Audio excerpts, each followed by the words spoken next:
అండి welcome to Madhavi trips and tricks. ఇప్పుడు shoulder మనకి భుజాలు జారుతున్నాయి, నెక్కులు జారుతున్నాయి అని అంటే మనం కుట్టుకునే పద్ధతిలో కూడా ఉందండి. మనం ఏ స్టెప్ బై స్టెప్ ఫస్ట్ ఏది కుట్టాలి అనేది కూడా తెలుసుకోవాలండి. కటింగ్లో వచ్చింది ఈ కటింగ్ మెథడ్ కూడా నా దగ్గర చెస్ట్ లూజ్తో కట్ చేసాం కదండి.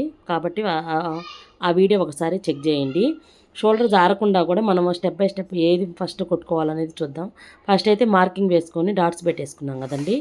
నెక్స్ట్ అయితే ఇప్పుడు షేప్ బెల్ట్లు అయితే జాయిన్ చేస్తున్నాను. మనం షేప్కి డాట్స్ వేసుకున్నాం కదండి. డాట్స్ కొంచెం లోపలికి మడుచుకొని ఈ షేప్ బెల్ట్లు అయితే రెండు పెట్టుకున్నాం కదండి. అవి డబుల్ స్టిచ్చింగ్ అయితే చేసుకోవాలండి.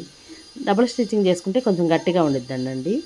ఏ కుట్టు కుట్టేటప్పుడైనా మనం రఫ్ అయితే లాక్కోవాలండి. ఇలానే ఇంకో పార్ట్ కూడా చేసేసుకోవాలండి. రెండు పార్ట్లు మనం డబుల్ స్టిచ్చింగ్ వేసేసుకున్నాక మనం షేప్ బెల్ట్లు రెండు ఫోల్డింగ్ చేసేసుకొని పైన ఒక కుట్టేసి వేసేసుకుంటే సింపుల్ మెథడ్లో మనకు అయిపోయిద్దండి. షేప్ బెల్ట్లు స్టిచ్చింగ్ చేసుకున్నాక ఇప్పుడు షేప్ బెల్ట్ స్టిచ్చింగ్ చేసాం వెంటనే మనం ఏం చేసేస్తాము, కాదాల పట్టి ఉక్సులు పట్టి వేసేస్తామండి. అలా వేయకూడదండి. కాదాల పట్టి ఉక్సులు పట్టి వేసేయకుండా ముందు మనము షోల్డర్ అయితే జాయింట్ చేసేసుకోవాలండి. వెనకమాల బ్యాక్ పార్ట్కి డాట్స్ అయితే వేసేసుకొని ముందు ఫస్ట్ అయితే షోల్డర్ అయితే జాయింట్ చేసేసుకోవాలి. ఇప్పుడు షోల్డర్ జాయింట్ చేసేసుకున్నాక ఇప్పుడు మనం నెక్లో ఒకసారి చెక్ చేసుకోవాలి. అంటే నెక్లో ఏమన్నా ఎక్కువగా వచ్చిందా మనం కటింగ్లో, ఆది బ్లౌజ్ ఉంటే.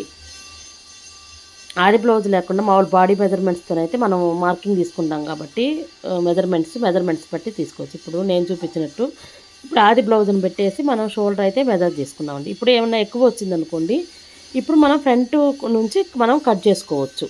ఖర్చువార పెట్టేసుకొని మిగిలింది కట్ చేసుకోవచ్చు. అదే మనం కాదాల పట్టి ఉక్సులు పట్టి వేసుకున్నాక షోల్డర్ కుట్టేసుకుంటాము వెంటనే. తర్వాత కట్ చేసుకోవాలంటే ఇది విప్పుకోవాలి, లేకపోతే షోల్డర్ మీద ఇంకో కుట్టేసుకుంటాం.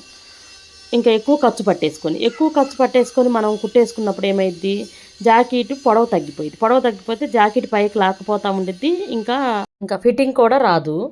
అలా కాకుండా మనం ఫస్టే చెక్ చేసుకున్నట్టయితే మన కాజాలు పట్టి ఉక్సులు పట్టి ఉప్పుకునే పనే ఉండదు. ఫస్టే మనం చెక్ చేసుకుంటే లూజ్ ఉంటే కట్ చేసుకుంటాం. మనకి సంక కూడా ఫిట్టింగ్ రాదు. అట్లా కాకుండా ముందే మనం చెక్ చేసుకోవచ్చు. ఇదేనండి నా మెథడు. నేనైతే ఇలానే స్టిచ్ చేస్తాను. ఫుల్ వీడియో కావాలంటే నా ఛానల్లో ఉంది, చూడండి. స్టెప్ బై స్టెప్ ఇదేం తర్వాత ఏది కట్ చేసి స్టిచ్చింగ్ చేయాలనేది. ఈ కటింగ్ కూడా మనము చెస్ట్ లూజ్తో షోల్డర్ తెలుసుకునేటట్టు కట్ చేసామంటే ఆ వీడియో కూడా ఉంది, చూడండి. లైక్ చేసి సబ్స్క్రైబ్.